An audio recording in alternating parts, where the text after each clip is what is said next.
On the eve of the March for Life rally taking place in Washington, D.C. today, Donald Trump pardoned friend of the show, Bevelyn Williams, and the rest of the 23 pro-lifers. 23 pro-lifers who were, of course, among the those who were persecuted by the Biden regime, the Department of Justice, by, of course, manipulating the FACE Act that exists, the Freedom of Access to Clinic Entrances. And I knew over the years, I knew that there was a handful of them. We talked to Bevelyn Williams. Like, I knew that I didn't realize there were 23. That's so unacceptable. And so finally, Donald Trump, I know that there was some talk. He pardoned the J6ers, and because I follow Bevelyn and her husband's like, guys, it's fine. He's gonna do it. Yeah. Don't worry. I'm not worried. You shouldn't be either. But I was like, oh my gosh, has he forgotten them? Has he forgotten them? No, he didn't. And so they are, of course, if they're not, all of them are not back home with their families. They will be shortly. And I want to play the moment that our friend Bevelyn, who was sentenced to 41 months in prison for sitting outside of an abortion clinic and praying. 41 months in prison, away from her family. She didn't have to serve at all. That's what they wanted her to do. Away from her family, away from her young child. I want to show you the moment that she was reunited with her family. Watch. Look at mama. Look at mama. Look at us.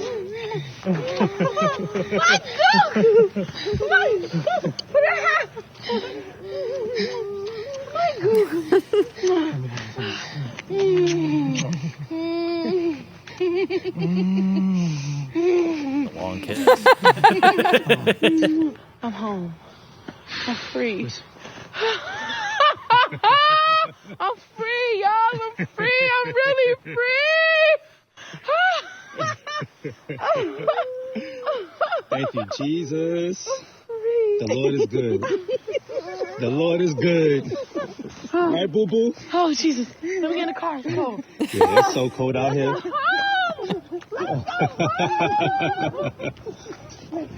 So really sweet moment there. That never had to happen, by the way. It never had to happen. They robbed this family of their time together, along with 23 others, because they dared speak out against abortion. Well, let me tell you, the tide's turning, okay? Because I believe, wasn't Donald Trump the first president to speak at the March for Life rally, his first term? And now you had in Washington, D.C., many lawmakers who were participating. And I want to play for you. Let's go ahead and play... Let's play J.D. Vance, what he had to say at the March for Life. Watch. So let me say very simply, I want more babies in the United States of America.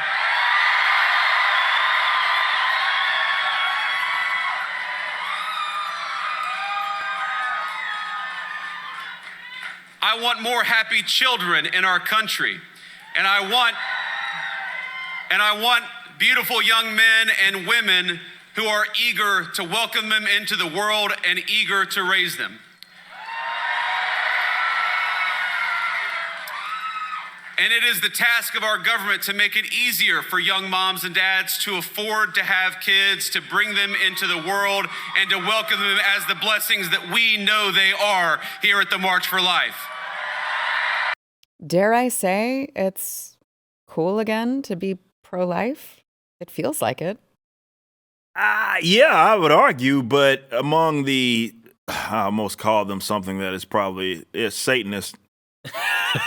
Look, there's some evil people in this world. Let's just say that, okay? There's a lot of them. They're in Hollywood. They're right. in pretty much every form of entertainment. I don't think they're changing their positions on this by any means, which unfortunately they've been able to determine what is cool.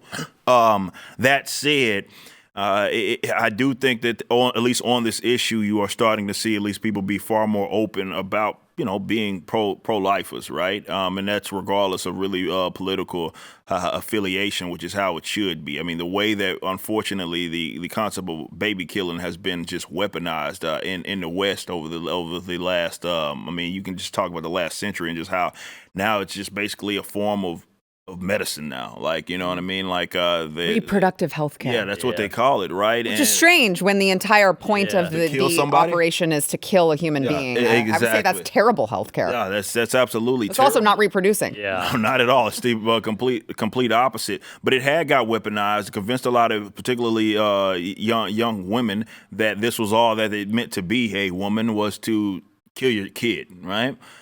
So if we can move away from that, right, and we got some. I mean, it's going to take some time. I think this is a generational thing, man. When you consider how young people feel about this issue, it's a generational thing. So it is going to take a minute, but I do love that everything's moving in the right direction. Yeah, I agree. He kind of hit on all the horrors of abortion, so I won't necessarily do that. But one thing that J.D. Vance did say, it wasn't in that clip, but he said, like, the true benchmark for national success is not our GDP or our stock markets. It is whether young families can afford to raise babies and have hope for their country. And that's what one step that I think Trump and Vance are taking that is crucially important, is to give people back their country and give them a future that they can be hopeful for, that they want to raise babies and reproduce. And, nobody's going to die for like, oh, well, we have like these 20 million immigrants coming here and my country that I grew up in just looks like this, this strip mall. That is not anything that people want to like bring their kids in. I'm sorry. But that's going to make you hesitate to like, okay, well, are my kids actually going to have a nice future here? Is it just going to be more of the same? No, the opposite of that. If you give people a real nation that they can be proud of and happy for, then you're going to see a lot more babies turn out. And I think that's what's happening.